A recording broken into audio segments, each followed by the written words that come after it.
দক্ষিণ কোরিয়ায় বৃহস্পতিবার অনুষ্ঠিত হয়েছে দেশটির জাতীয় বিশ্ববিদ্যালয়ের ভর্তি পরীক্ষা সুনুং। এই পরীক্ষাকে কেন্দ্র করে প্রতি বছরের মতো এবারও পুরো দেশ এক বিশেষ সময়সূচি পালন করেছে, যার মধ্যে 25 মিনিট ধরে ছিল আশ্চর্য এক নীরবতা। কিছুক্ষণের জন্য স্তব্ধ দক্ষিণ কোরিয়া।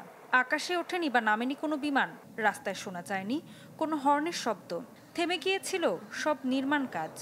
এমনকি 1 ঘন্টার জন্য বন্ধ ছিল সব ধরনের মার্কেটও। কিন্তু কেন?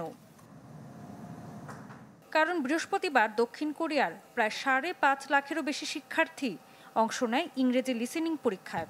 এটি অনুষ্ঠিত হয় জাতীয় বিশ্ববিদ্যালয় ভর্তি পরীক্ষা সুনুংয়ের অংশ হিসেবে।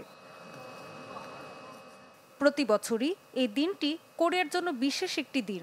পরীক্ষার জন্য নির্দিষ্ট 25 মিনিটের জন্য নীরব থাকে পুরো দেশ। স্থানীয় সময় দুপুর 1টা 10 থেকে 1টা 35 পর্যন্ত চলে শুনশান এই অবস্থা।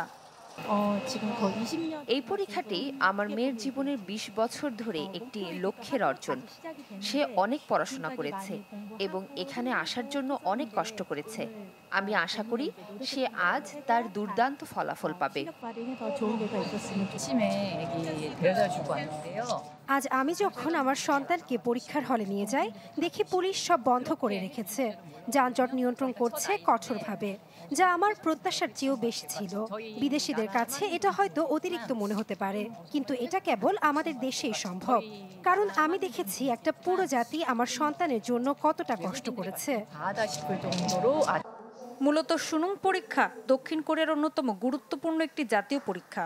পরীক্ষাটির ফলাফলের উপর নির্ভর করে শিক্ষার্থীদের ভবিষ্যৎ জীবন ও ক্যারিয়ার। তাই পরীক্ষার সময় যেন কোনো ধরনের শব্দ শিক্ষার্থীদের মনোযোগে যেন ব্যাঘাত না ঘটায়, সেজন্য সরকার এবং নাগরিক সবাই একযোগে এই বিশেষ নীরবতা পালন করে।